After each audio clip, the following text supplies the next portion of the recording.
Thank you so much. No, I was telling, hi everyone. You get to hear the story of my horns now, everyone. So the horns are my Halloween celebration. Happy scary season, everyone. And I inherited them during a dance conference years ago from some wonderful people who used them in their theater productions, and now they are mine. And this is when they come out. So happy holidays. It's nice to see you Augustonians. We have a lot of changes coming up so that way we can respect people's time during the holidays. So in November and December, we're going to be doing things a little bit differently as far as time. So make sure to make a note and keep updated via our Instagram, Facebook, and Twitter. So instead of Lit Friday happening on the final Friday of November and December, as it would traditionally happen, we're having Lit Friday on November 19th and December 17th. Next month in November, under encouragement and advice from our fearless president and CEO, Janice Burley Wilson, I will actually be your Lit Friday guest. So it'll be switched around. I'm passing the hosting reins to a fabulous, phenomenal poet named Matt Broadus, who's also a Black philosopher. I'll be reading some of my recent work, announcing a short film project, and Matt will be interviewing me. Yay. In the meantime, yeah, thank you. I'm really excited. In the meantime, look up Matt Broadus's work, including the Q&A he recently did with Alice Walker and Publishers Weekly. So if you just Google search Alice Walker and Publishers Weekly and Matt Broadus, Broaddus, it'll come right up and you can become familiar with his wonderful work. He just published another chapbook that's also extremely amazing. And also make the note, right? Remember, we're going to be together on November 19th, and that's going to happen at 5 p.m. instead of 6 p.m. And on December 17th, before we get into our Christmas holidays, at 6 p.m., we're going to be welcoming back therapist Crystal Joseph to discuss Black women's mental health over the holidays. So we're going to be trying to set up some confidential Q&A so you can submit questions to accompany my own questions for Crystal. So that way we can kind of get a little bit of pre-preparation in for all of the wonderful things that happen during the holidays, and also some of the challenging things as well. We're Black women, we fulfill many, many roles in our lives. And if you want to get a taste of Crystal Joseph before she's with us on December 17th, you can follow her on Instagram at @thereal_psychyourmind. And now a question. When is the last time, aside from Vampire in Brooklyn in 1995, that you saw anything with a Black vampire main character created by a Black writer and director? Now you're able to say that moment is today, because I get to extend an ecstatic welcome to Jewelle Gomez. Thank you so much for making time to be with us and read for us. Thank you so much. Thank you for inviting me. Oh no, I am, admittedly like a recent initiate into the literary worlds of Jewelle Gomez. I became familiar with her work during a class I'm taking during, my PhD. And so I said, I absolutely have to have her on to talk about this wonderful character that's growing her own universe. She has her own kind of universe now, Gilda, and thinking about all the ways that this character that Jewelle has created lives in all these different genres, in theater and short fiction and novel and all these different ways. And so Jewelle Gomez, who's Cabo Verdean, Wampanoag, and Iowa, is a playwright, novelist, and poet. She's the author of 8 books, including the first Black lesbian vampire novel, The Gilda Stories, which has been in print continuously for more than 30 years. Her adaptation for the Urban Bush Women Company as a full-length theater piece traveled to 13 US cities. The novel was recently optioned by Cheryl Dunye, who is the creator of Watermelon Woman, the film, as well as a contributing writer and executive producer, right, of Lovecraft Country? Director. She's Cheryl Dunye, the director of Lovecraft Country, which we're all, very familiar with by now, for development as a television miniseries. Congratulations, it's fabulous. Yay. The novel sequel, Gilda Threshold, is forthcoming. Her new collection of poetry, Still Water, will be published by Black Lesbian Feminist Press, or BLF Press, in the summer of 2022. Her essays, poetry, and short fiction have been published in numerous anthologies, including Reading Black, Reading Feminist, Dark Matter, A Century of Speculative Fiction by African Americans, Radical Hope, No Police, No Future, Luminescent Threads, Connections to Octavia Butler, and Red Indian Road West. Her recent trilogy of plays explores the mythology of African American artists in the first half of the 20th century and was developed by New Conservatory Theater Center, where it's in San Francisco, right? Yes. Yeah. In San Francisco, where she was a playwright in residence from 2011 to 2021. Waiting for Giovanni, the first in the trilogy, examines an imagined moment in the life of author-activist James Baldwin. It had its New York City premiere in 2018. The second play, Leaving the Blues, about singer-songwriter Alberta Hunter, premiered in New York City in 2020. The third play, Unpacking in P-Town, about a group of retired vaudevillians, will premiere at the New Conservatory Theater Center in 2022. Jewelle Gomez was on the founding boards of the Gay and Lesbian Alliance Against Defamation, GLAAD, the Astria Lesbian Foundation, and Open Meadows Foundation. She has been a grant maker for the New York State Council on the Arts, the San Francisco Arts Commission, and Horizons Foundation. She is the former president of the San Francisco Public Library Commission and sits on the Hormel Endowment Committee at the San Francisco Public Library. She is the recipient of 2 California Arts Council fellowships, a National Endowment for the Arts Fellowship, and received the Barbary Coast Vanguard Award in 2019 by Litquake and the Bram Stoker Legacy Award in 2021 from the Horror Writers Association. Please follow her on Twitter and Instagram at Vampire Vamp, and that's spelled VAMPYREVAMP. So you can keep up with all of the premieres, all of the releases, all of the publications, and the new television miniseries that should be all over the place. Jewelle is going to be reading some recent work of hers, and then we're going to get right into the conversation because I have way too many questions. And again, thank you so much for sharing your time and space with us. Oh, thank you so much for inviting me. You know, October is my month. I just love doing things to celebrate Halloween, you know, when the veil between the worlds is thinner, and a time when we can meditate on our ancestors and what they have given us. In fact, my spouse and I got married on the Day of the Dead, and that was really quite great. So what I want to do is maybe read a little section from a chapter of the Gilda Stories. Yes. A short section, and if we have great, if we have time, I will then read a section from the new novel, Gilda Threshold, which I'm still working on. Okay, so this takes place in the Gilda Stories, the original novel, chapter 3, Rosebud, Missouri, which takes place in 1921. And that's a time when many workers, African Americans, moved up from the South to the North looking for work. And then after World War I and white men returned home, many African American workers found themselves out of work because, and in danger. And in danger. And it's much like what happened to women who went to work during World War II. When the men came back, women found themselves out of work and in danger. And in danger. So anyway, this is around that time, 1921, after World War I is over. Sitting on the hillside, Gilda had let her thoughts wander through her past, where they settled on that root cellar 70 years earlier. She'd been rescued by a woman who took her in when she was a child. She'd given her the gift of long life and a name, her name.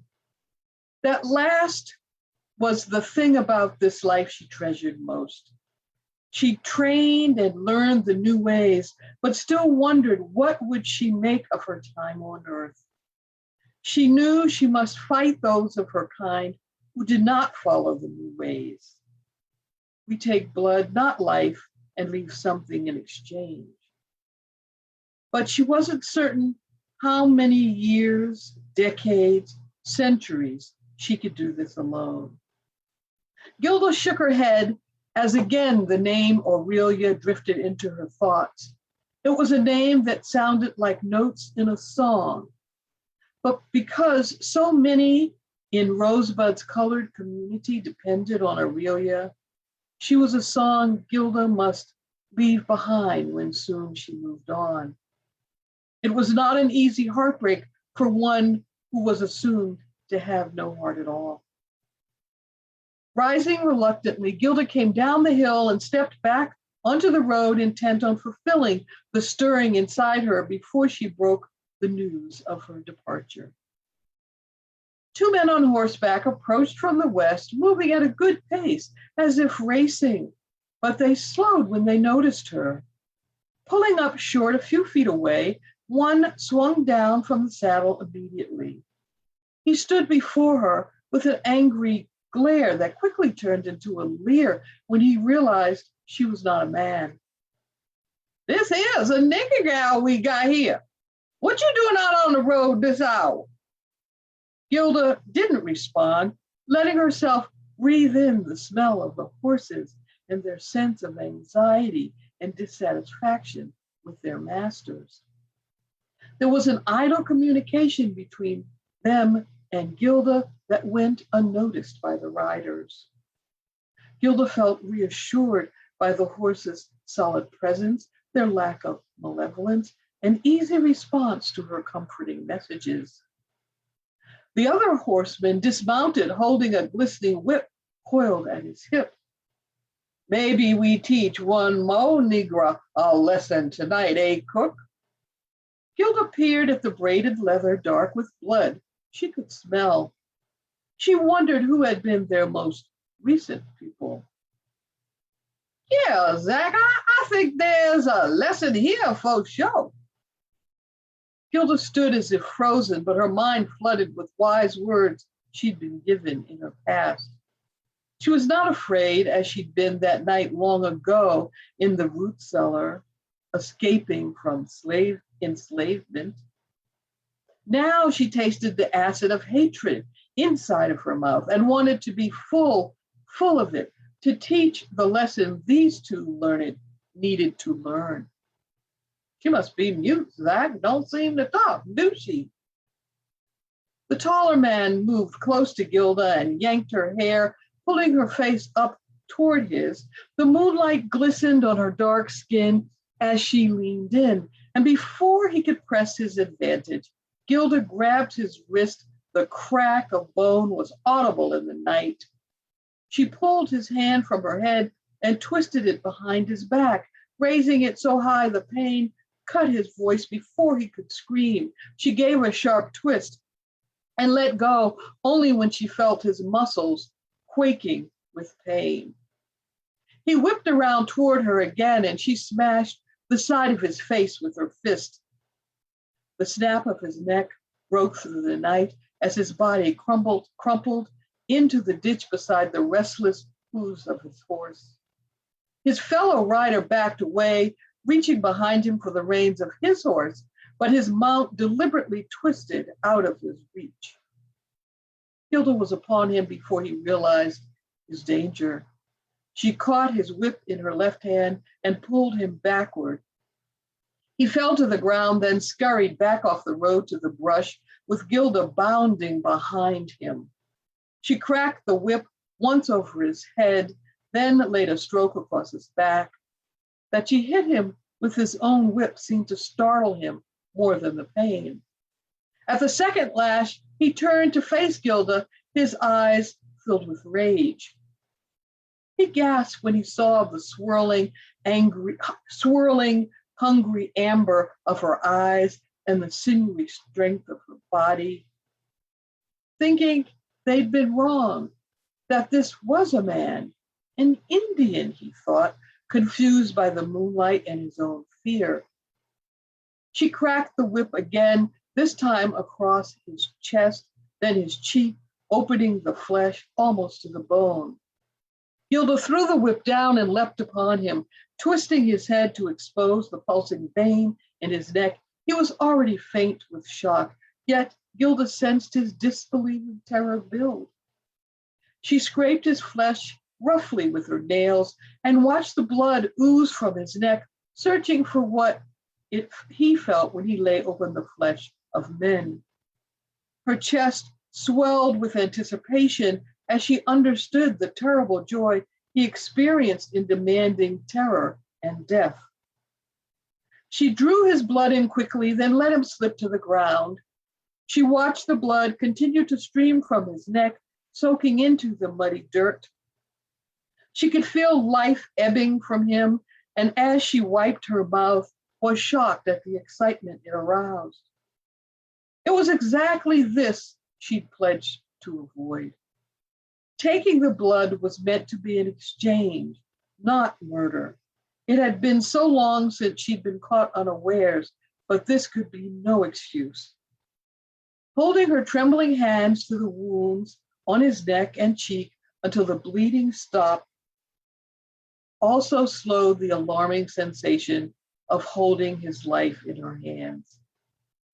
In exchange for his blood, she expunged the horror of the real memory that might haunt him and left a simple recollection of him and his companion falling, perhaps as horses reared at the sight of a snake. Then maybe the shadow of knowledge that someone black had helped him. Gilda stood, noting his breathing was shallow, but that he was no longer in danger. She was sickened by her anger and the thrill the confrontation had given her. It was the nightmarish pleasure she'd seen in the eyes of others and the one she feared could become hers. She turned back to the ditch and stared down at the one who was dead, his face frozen in the moonlight. Her own grief at losing someone she loved had stoked her anger and lost him his life. She took in his features as she had been taught to do and tried to absorb any sense of goodness remaining in his true spirit. His image now took its place beside one other in a corner inside herself that Gilda visited only as the ritual recollecting required. She turned back toward the farm. Instead of her usual swift pace when she was going to see Aurelia, Gilda this time took each step with deliberation, knowing she headed toward a farewell that would be heartrending. She was leaden with exhaustion.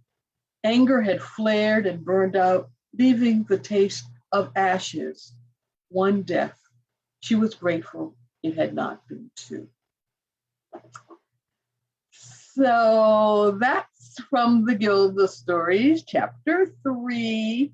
And, you have to keep in mind, she's only been, she's young. She's a young vampire. So she's trying to keep her temper, so to speak. I do have, I don't know if you want to talk about that first before I read a little bit from the new novel. You just let me know. No, please continue. Okay.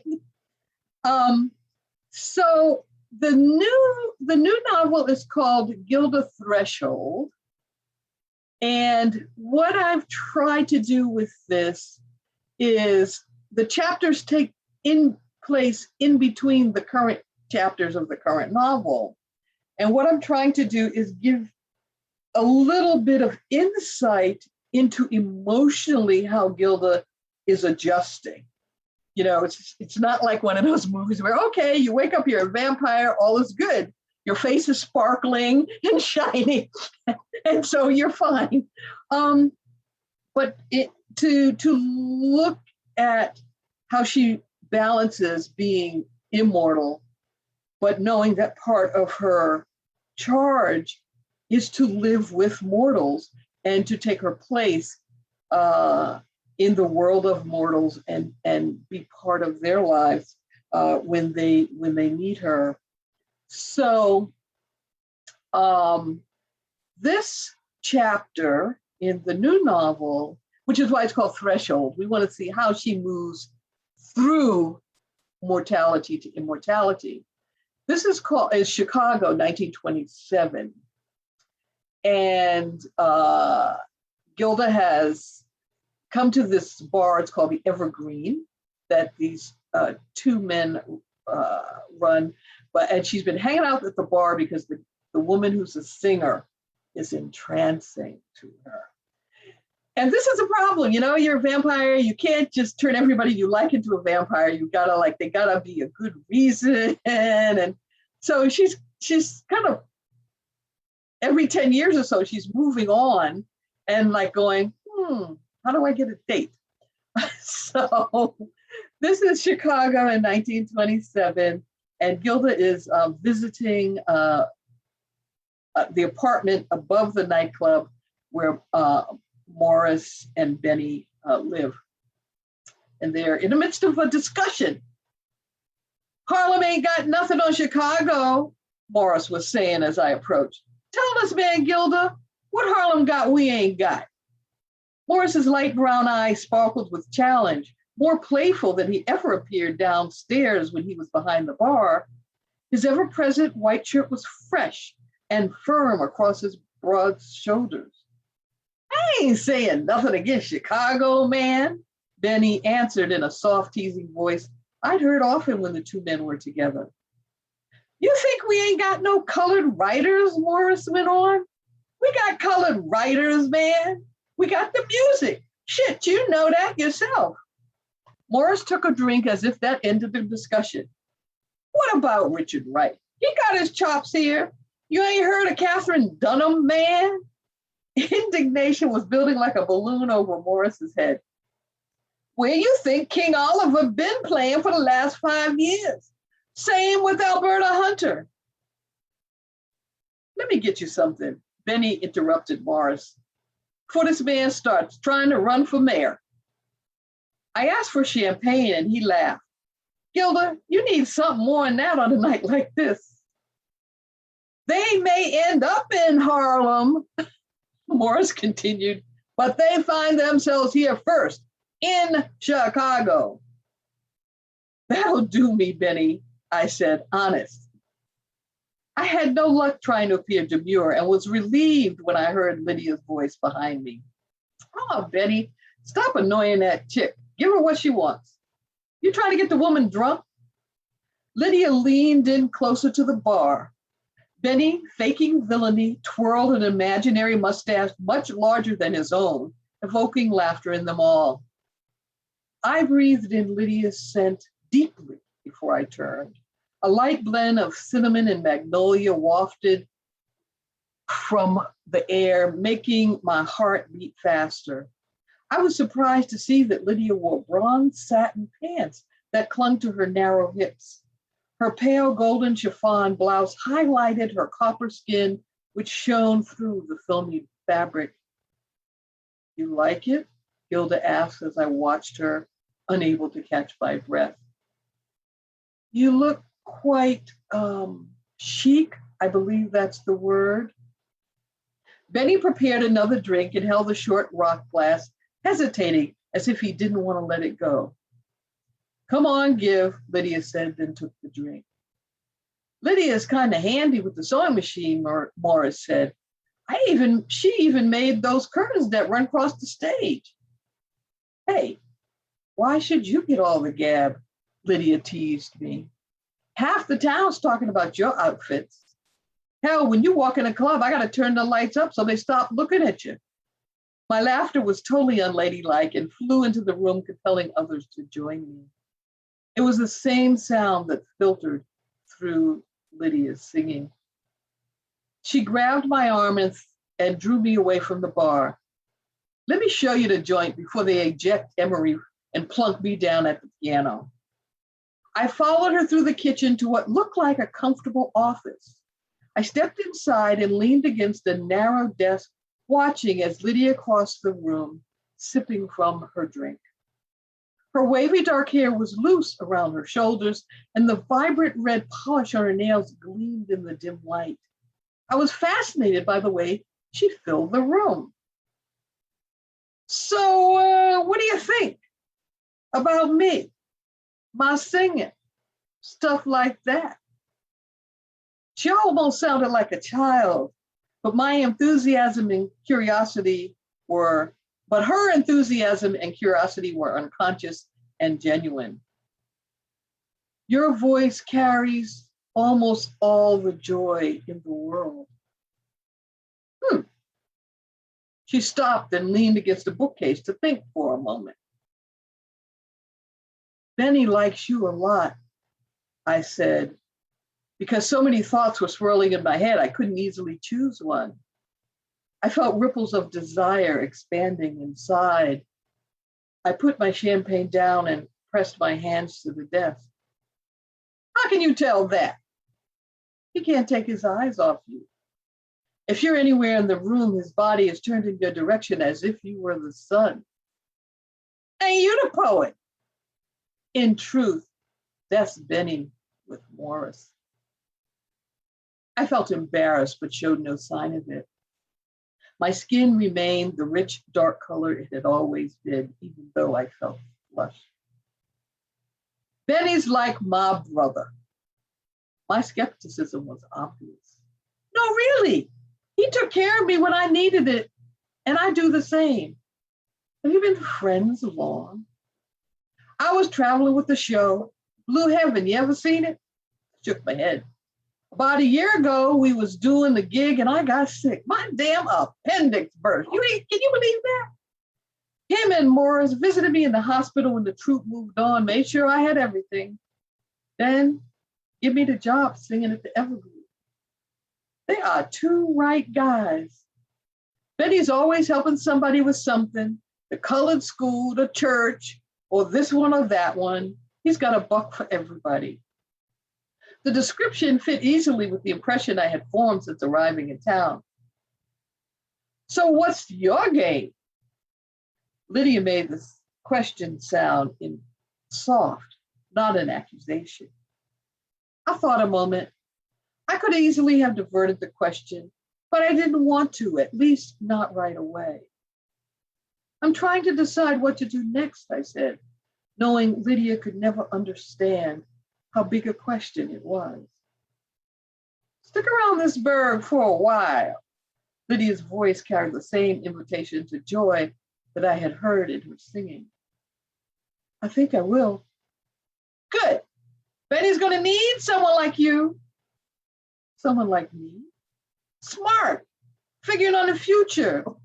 That's his one kind of flaw, you know?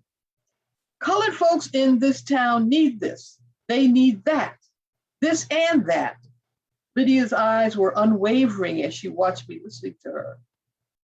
She spoke and examined me at the same time. He's always thinking about it, but he's got no sense of a plan. You're a woman who knows something about planning for the future. And he don't know how to handle those scary mugs that keep trying to edge up on him and take over his business. Lydia's confidence in me surprised me.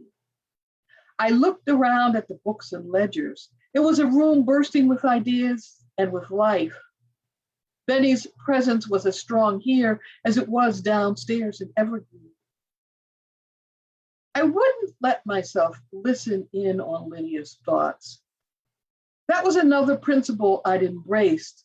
Intruding on others' thoughts simply for personal gain was the height of rudeness. That left the reasons for Lydia's certainty unclear. She watched me watching her as if she waited by agreement.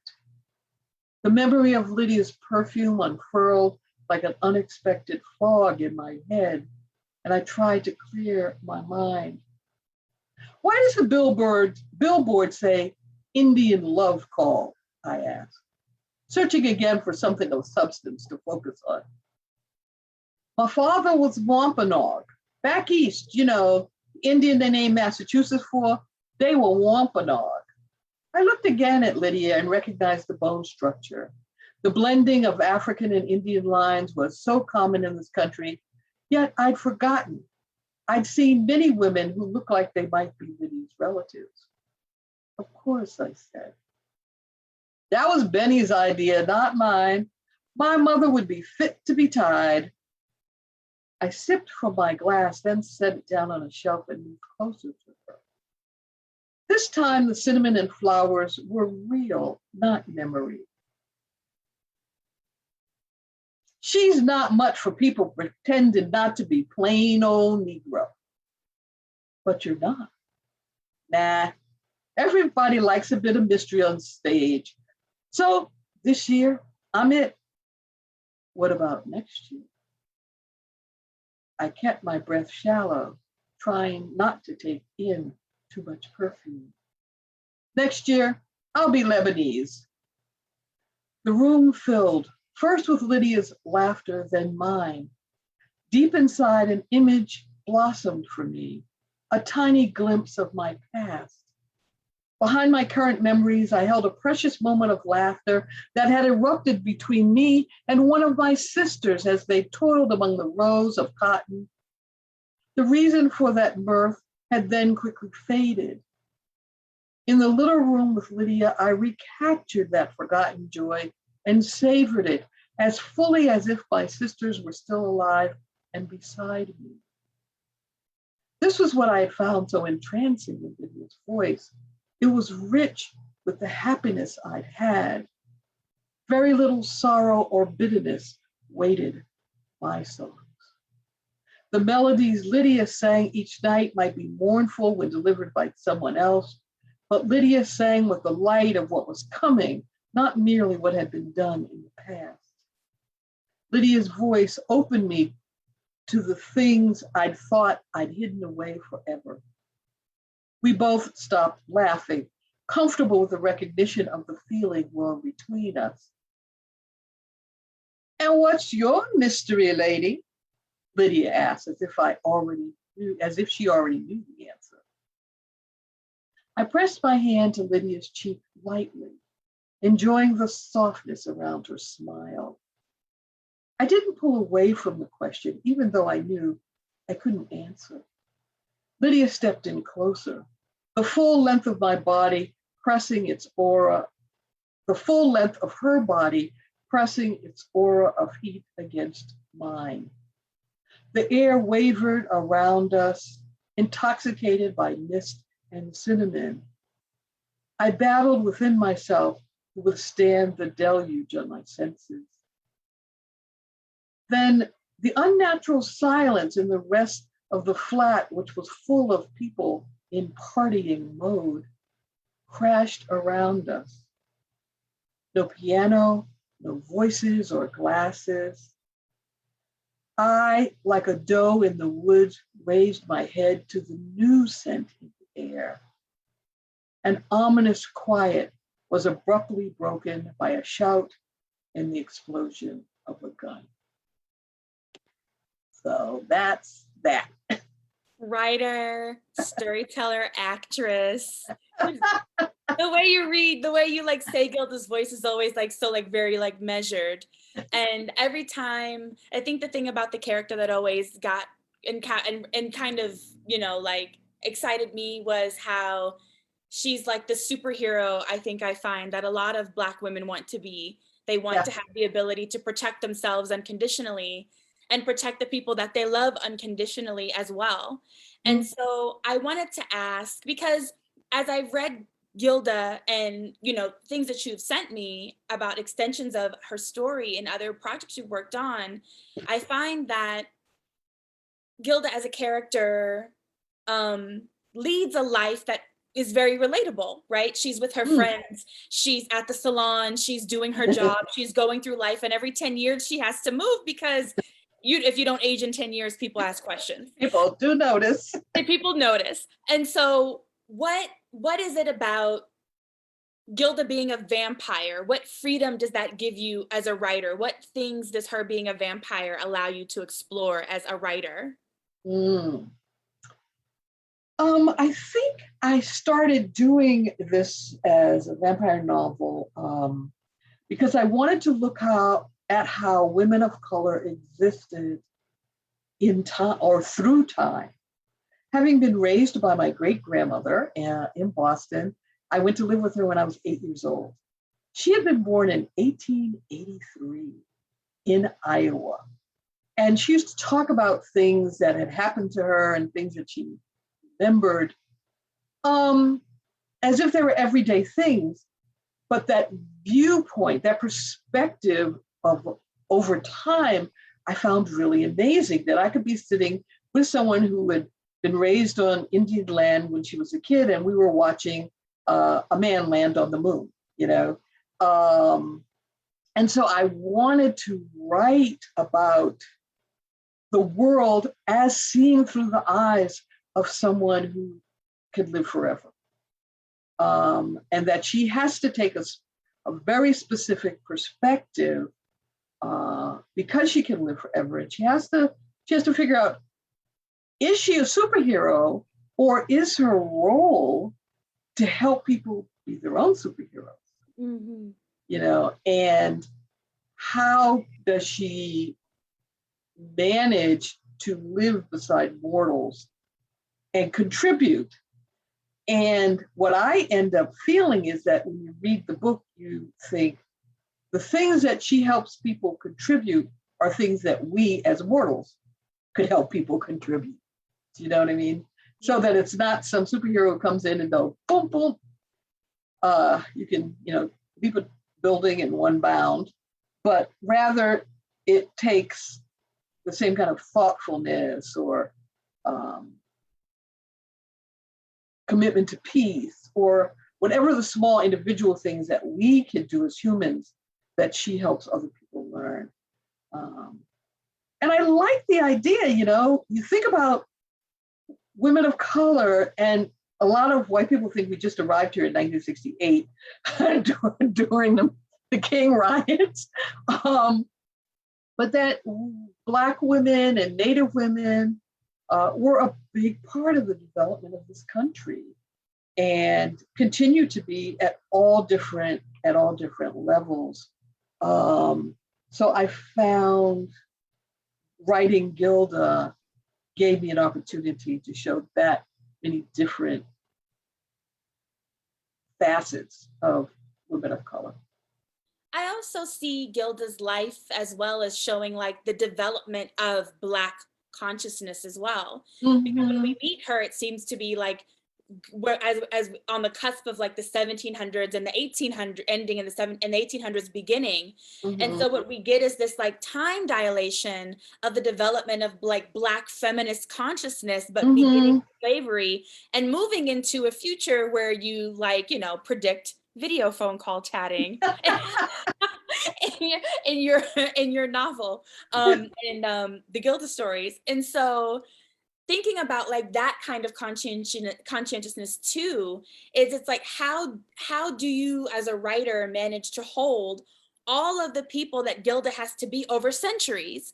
Mm-hmm. And most American novels, we can get a lifetime maybe, but sometimes we're just dealing with a major event in the life of a character and all of the complexities of that. So how as a writer does it take your relationship with Gilda, but also skill to just maintain a constantly changing positionality as a Black woman's consciousness? Because Gilda really is living through the development, growth, and continued advancement of like Black consciousness. And she demonstrates how Black women are central to that in all ways. Yeah.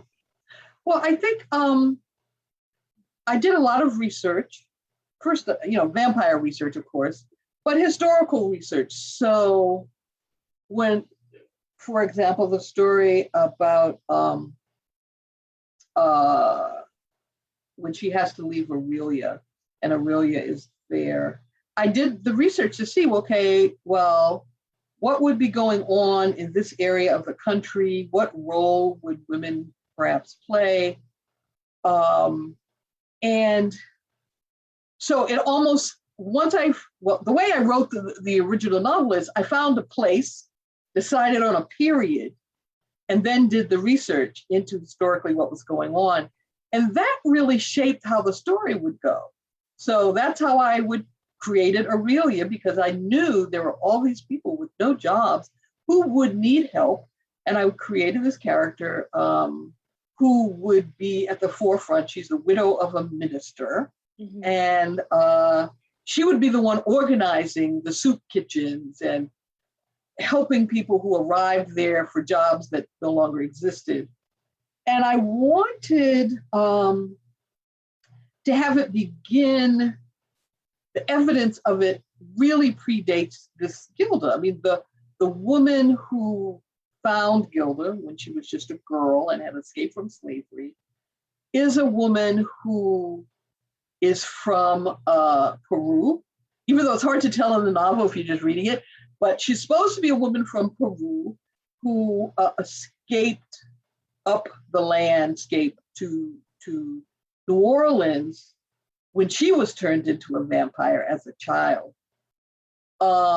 And that, so she has a good sense of what it is that women need to do to help other women, which is why she creates a quote unquote brothel that girls can come to the brothel, because so many girls were thrown out of their homes or left in the street or abandoned.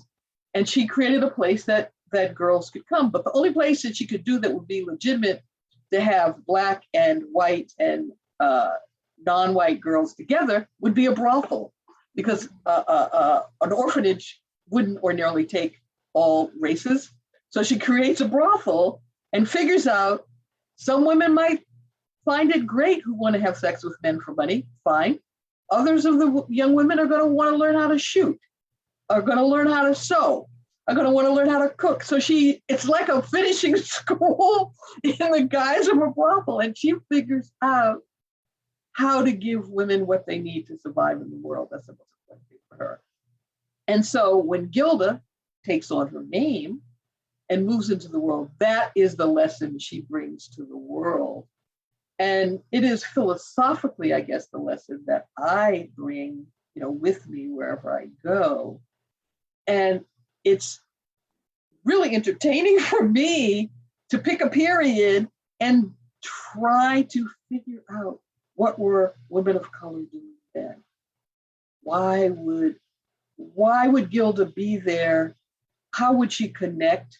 And she has to connect with mortals, in part because she needs blood, but also she discovers, whereas the other vampires, they live on the terror. They live on that fear when they're taking blood and killing people. Whereas Gilda and her family are trying to understand, it's not the fear that you want to live on, it's the connectivity, it's the hope that you give other people. So it's fun for me to figure all that out and kind of plop Gilda down in different places and see what becomes of her. And this is another conversation I had with a friend of mine who's in the chat, Rachel Kabukala, who has a question. But I'm going to ask my question first.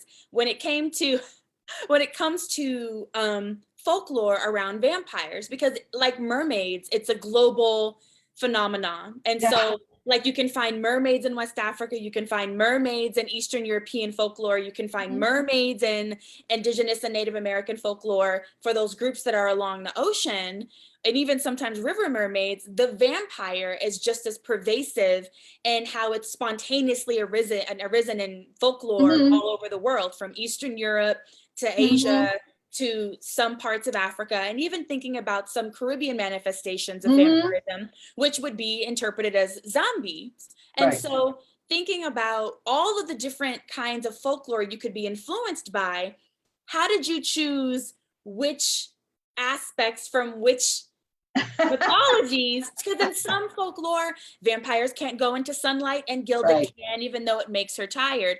And other folklore, vampires cannot eat regular food, it'll make them incredibly sick.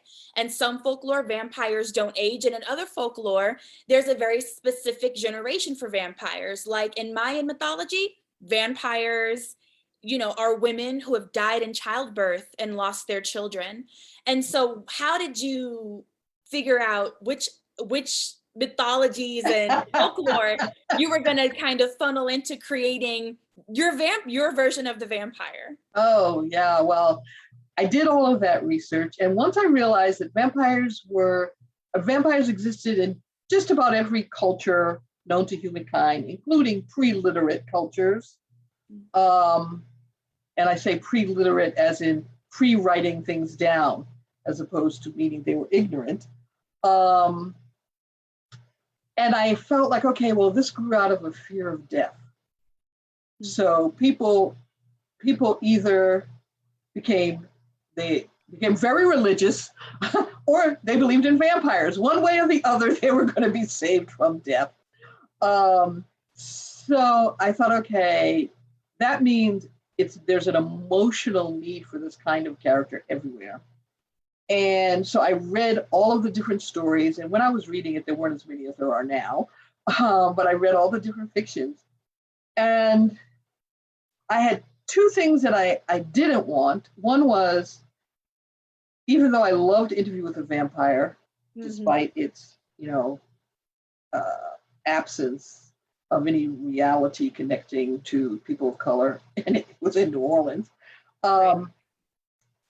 the vampire was always so sorry. I have to kill this person, but I feel bad. And I'm like, your feeling bad is not really helpful. The person is still dead, and sorry. And my editor said, you don't really want to write a novel that features a serial killer, do you? And I said, nah. Actually, now that you mention it, even though I had tried to make it like, Dexter, that she only killed bad people, but she was going to need blood every night. And that's why I changed it to an exchange. And that I drew from Native American culture, feminist culture. You have to exchange to gain. So I took that from different philosophies. There's an amazing writer, Chelsea Quinn Yarbrough, Yarbro, who has a series of vampire stories that feature like the Count Saint Germain. Wow. And it's very elegant. He's a good guy. He tries not to kill too much, and he gets people who bring him blood. I mean, it's all very civilized and everything. But one of the best things that it had in it was her vampires could take soil from their birthplace and put it in the heels of their shoes, meaning that they could go out in the light. And I thought, okay, well, I could use part of that. And so then I looked at what are some of the other, mythological rules. And I decided I would use some that made scientific sense, like the thing about being anxious when you're near running water. Vampires have a hard time crossing running water. Made sense to me. Our bodies are 99% water when it's boiled down. So that made sense to me physiologically, why as these beings that live in the liminal space between mortal and immortal, running water would make them a little anxious.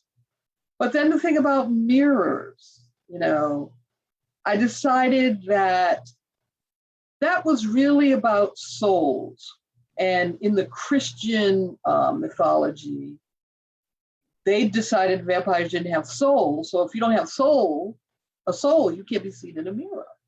And I'm thinking, who decided that? The Pope? I don't know. It's a little weird to me. And what a travesty to be Black and not be able to see yourself in the mirror. That's what I said. How am I going to write a novel about a Black woman who can't see herself in the damn mirror? Can't even happen. So I decided, no, they don't get to decide who's got a soul and who doesn't. So I just dropped that. And so there are a couple of different things that I did that I felt they played into certain kinds of mythology. But if we're talking about vampires who been way before Christianity started, certainly, then they do not have to be bound by the rules that came through Christianity, which are most of the things you see in things like Dracula. Mm-hmm. But I didn't want to drop them all because there's always a trade-off when you get a gift. You're gonna have to give up something. Mm-hmm.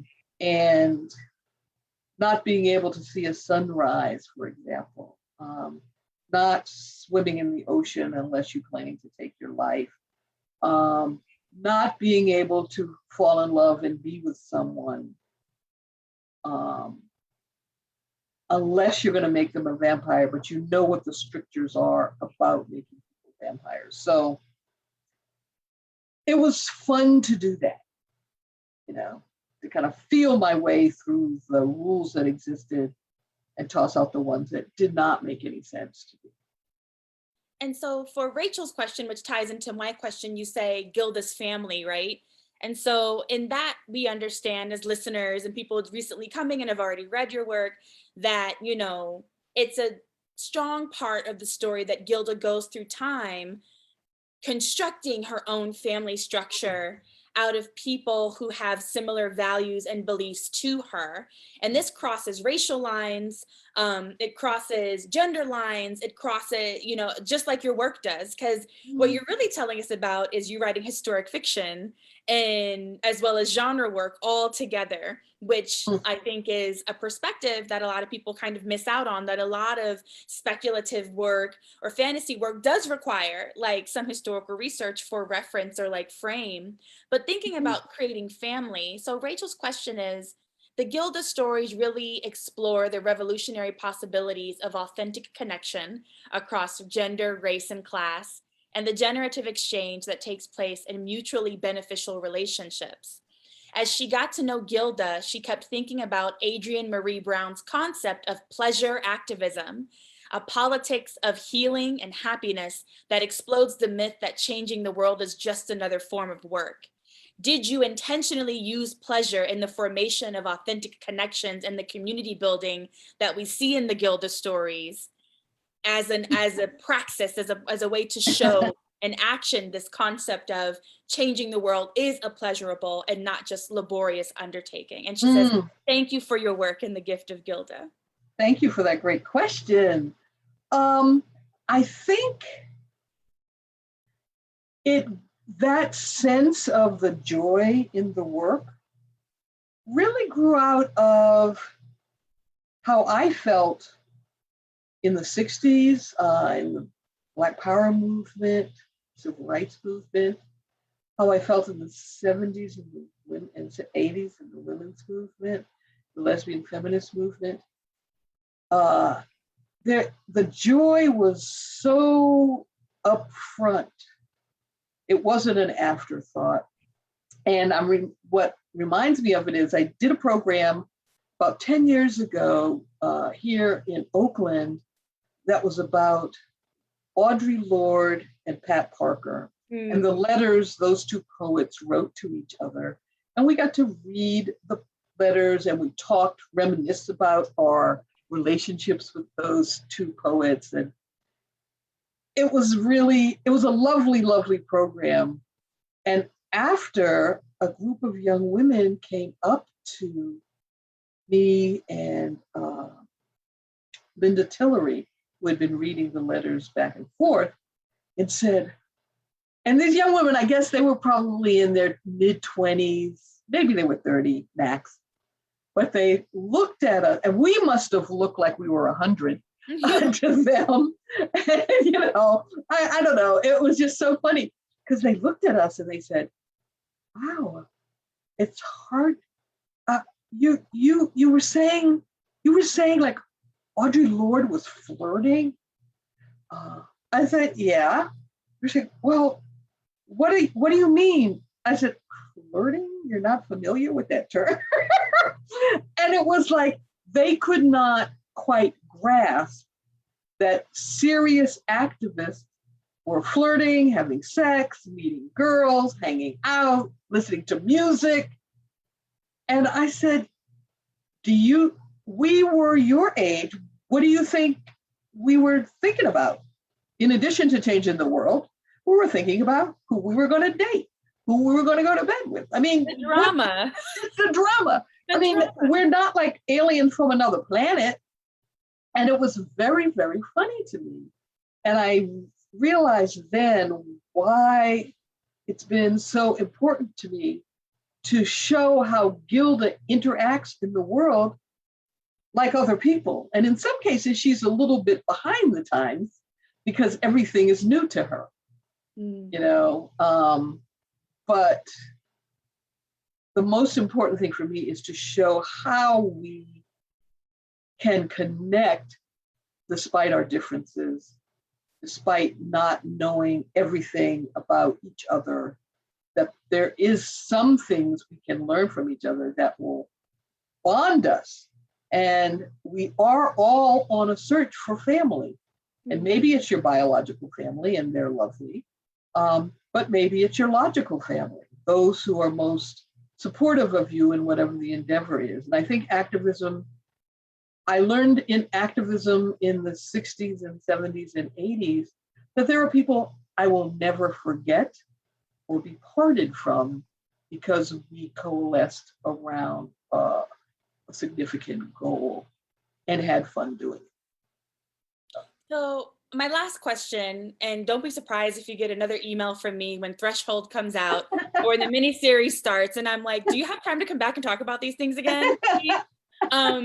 But so myself, I'm like also like a hybrid writer.